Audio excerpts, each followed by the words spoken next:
We had two very different stories this morning. One from Samuel telling of the anointing of David to be the king of Israel. And the other is this blind man. You'd say, how can the lectionary put these two very different stories together? And yet, what it comes down to is God wanting us to see and look for what God sees, to listen for and hear what God hears, so that in seeing and in hearing, we can understand and get to know who God is. Saul has disobeyed every command that God has given him. And God rejected Saul as the king of Israel. Since Israel was the kingdom that God set up, God uses God's prerogative to replace him. But he doesn't do it, God does not do it immediately. He has a plan first. So he says to Samuel, who is very upset, because Samuel is the one who had gone and anointed the king. He said, why do you constantly worry and are upset because I have said Saul has been rejected? What is it that you cannot accept about my judgment?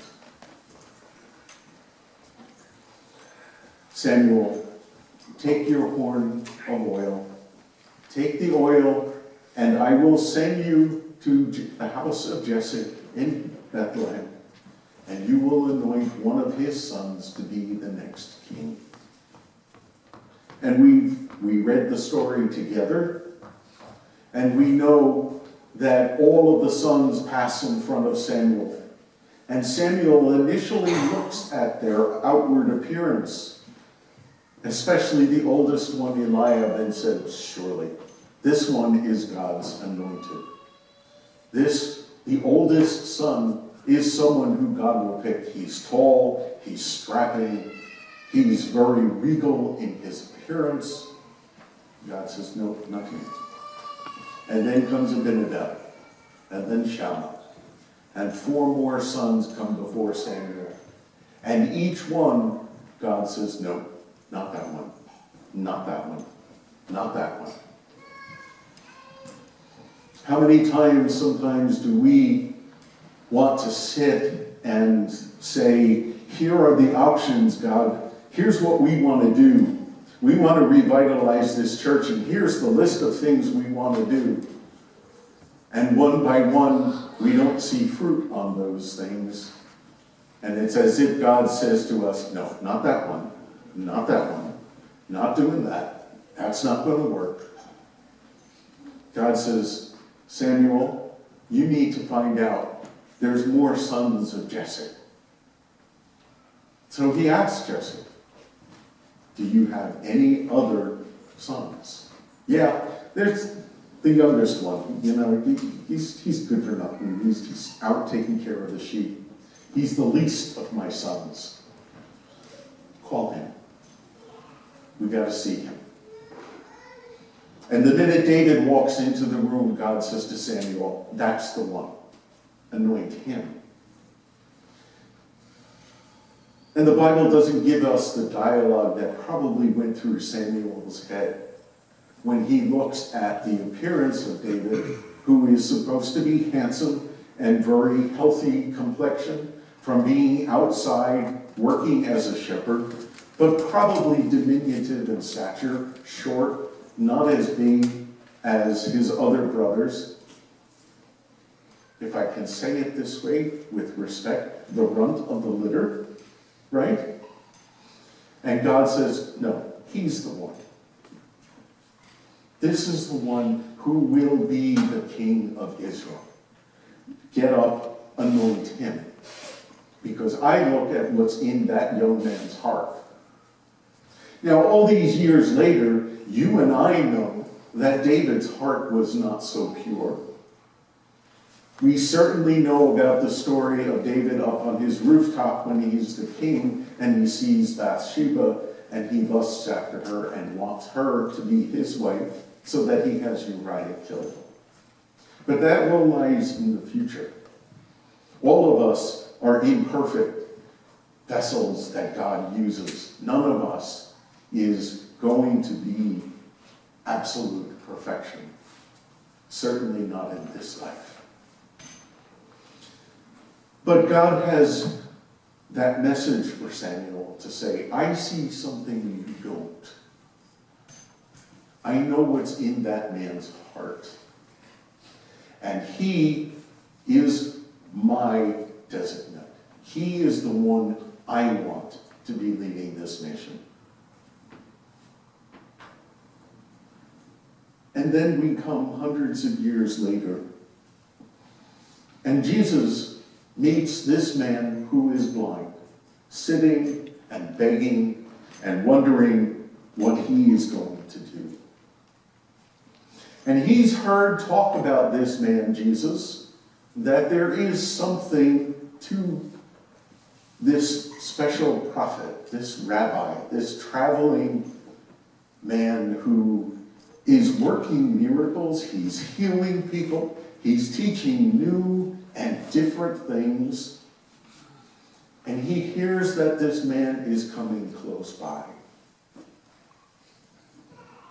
He hears Jesus' voice and asks for help. Asks Jesus to heal him, right? He knows that this man called Jesus is coming by. And Jesus spits on the ground, makes mud, puts it on the man's face, and says, now go wash off. You and I wouldn't want to be anywhere near that. That's too unhygienic, you know. There's no Purell in this scene at all. Okay?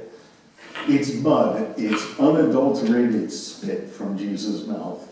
And Jesus was human, so I'm sure there was bacteria and germs in it. Let's be real with each other here.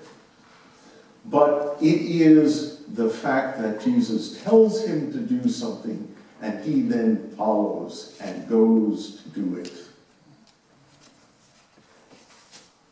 By following through, he is healed. But suddenly his world is changed. Just as David's world is changed, he's no longer a shepherd. He knows God will put him on the throne. This man now has had a change in his life. He has been given sight. You and I take for granted the sight that we are given. This man suddenly can see, and it has obviously changed his appearance and the way he walks and the way he acts, because his community does not recognize him. Because they only know him as a blind man. They only know him as the beggar sitting at the city gate saying alms for the poor. He can't support himself. He can't do work. There was no occupational rehabilitation in those days. If you had a disability like being blind, you were outcast. In fact, the temple authorities even want to have a discussion over whose sin was it that made this man blind. The hubris of the religious authorities of Jesus' day to think it was them who could decide who was sinning and who would receive grace. Is it any different from our day when church bodies, ecclesiastical authorities, want to decide who is a sinner and who is not? Who is valid Christian and who is not. Who may approach the altar and participate in communion? Who may receive the sacrament of baptism? Only those with a perfect life. Only those who are straight. Only those who do fill in the blank. Didn't Jesus in Matthew 7 say, "Judge not, that you be not judged? For with the judgment you judge, will you be judged?" The same. Here is this man, transformed, and now having to defend himself before the authorities who think they know best. And when the Pharisees come to him and say, "Who did this to you? How dare he heal you on the Sabbath day? Thou shalt have no..." Man is like, "I don't know who it was. I don't know what he did. But this I do know. I was blind, and now I see. I could not do anything for myself alone. And now I have been given my independence. I know this man must be something special because everybody and their brother has seen me and treated me. I've been to doctor after doctor. I've been prayed over and anointed and prayed over some more. But nothing changed until this man, Jesus, put mud on my eyes, told me to wash in the pool of Siloam, and suddenly, now I can see. The point of change, of transformation, of conversion in this man's life was sudden. It was swift. It was immediate. He now had someone he could follow. He heard Jesus' voice. He asked for help. And then he came to the realization of exactly who it was that approached him and put that mud on his eyes. Then he's able to say, "Lord," to Jesus, and address him as who Jesus was. Then he's able to worship Jesus and to say, "This man must be sent by God, because no one else could possibly do what this man has done." Before I was blind, before I was without hope, before I couldn't do anything for myself, and now, afterwards, God has given me the ability to see. And I not only see what is in front of me, but I see it is Jesus, God, that has put me here. And I will now follow Jesus. I will be his follower. He has changed my life. Amazing grace. How sweet the sound that saved a wretch like me. I once was blind, but now can see. This man can sing along with John Newton that hymn that he composed after he had that transformative moment in his life. It is when he met Jesus. How do we meet Jesus today? Where do we look to see God in our life today? Are we like the Pharisees trying to figure out who's sitting here and who is doing what? And no, we can't let them come to communion, and we don't want them to be a member of the church because they're not quite living right. Or do we say, Lord, I believe, help my unbelief? Jesus gives us the opportunity, by following him, to be in relationship with God again. That is the whole point of Jesus' life and his ministry, to bring us back into relationship with God. That we can have a moment. Maybe we won't be cured of physical blindness, or deafness, or a limp, or a terminal illness, or an emotional issue. But maybe there will be that moment in our life where we meet Jesus.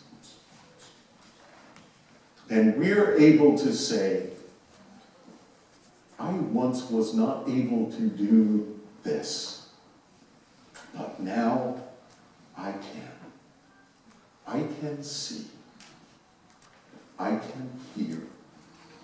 I know that my Redeemer lives, as Job was able to say. I know that my Redeemer liveth, and that I will stand with him on that latter day. As we journey through Lent, as we look to redefine who we are, we need on our journey to have that encounter with God, to have that encounter with Jesus, so that we are redefined, we are transformed, and we are changed. May God walk with each one of us in that path. May we hear God's voice, and may we learn to see God on that journey. Amen.